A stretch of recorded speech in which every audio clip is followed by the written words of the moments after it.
sa restaurante ni Natasha, ibig sabihin nandun din yung palayok niya. Hindi po tayo magluluto para kina Auntie Yvonne at Auntie Natasha. Magluluto po tayo para sa mga bisita. Natasha? You dirty playing gate crashers! What are you doing in my event, ha? Sinasabotahin niyo, no? Hoy, ikaw, Drew. Sana sinabi mo pala kung gusto mo mag-play dirty dahil kayang-kaya ko yan. Fine, bring it on. I will bring you and that stupid restaurant down. At ikaw naman, tabis ka talaga ng pa-class. Kala mo bagay sa'yo?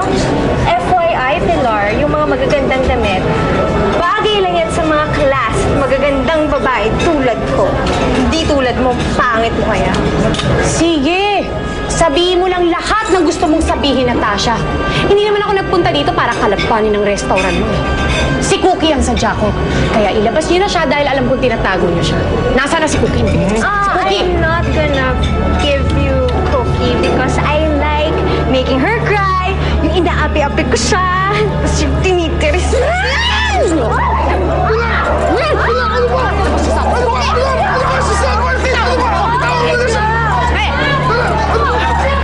Bakit mo ba ginagawa ito? Respondemen! Anong ka ba? Ha? Ganyan ba katindi ang galit mo sa akin? Matagal na panahon kitang hinanap para lang magantihan ka sa mga ginawa mo sa akin. Sinira mo ang buhay ko dahil iniwan mo ako. Por favor! Alam ko, naiintindihan ko. Intindihin mo ako. Alam mo ba kung ba't kita iniwan sa kanila? Dahil alam kong mababait sila at hindi ka nila ipapahamak. Mentirosa! Sinadya mo kong iwan dahil alam mong masama sila at nagpapanggap lang silang mabait. Iniwan mo ko para matakasan mo yung mga paghihirap. Iniwan mo ko para akong sumalo, hindi ikaw! Diyos mio! Ganun ba ang nangyari? Alam mong hindi kita ipapahamak kung alam ko lang ang totoo. Sorry. Kuya John! Ay! Where do you think you're going? Auntie Yvonne, palayain niyo na po ako. Ginawa ko naman po yung gusto niyo. Pinagluto ko na po yung mga bisita niyo. At bakit? Porque tinulungan mo ako, may utang na loob na ako sa'yo. I owe you nothing, Cookie. Auntie Yvonne, sige na po. Ano pa po ba kailangan niyo? Para lang po palayain niyo ako. Sabihin mo sa akin ang sikreto mo. Ko naman! Sandali! Pa! Ay, ko! Ay, nako. Napakawalang niya talaga ng Natashang yan. Talagang ayaw niya pakawalan si Cookie eh. Basta, Pilar, sa tamang panahon makukuha din natin siya. Pangako ko yan. Eh, yan din yung sinabi mo kanina eh. Sabi mo yan ang plano mo. Pero palpak naman lahat ng nangyari. Alam mo kung bakit? Dahil iba pala ang totoong motibo mo.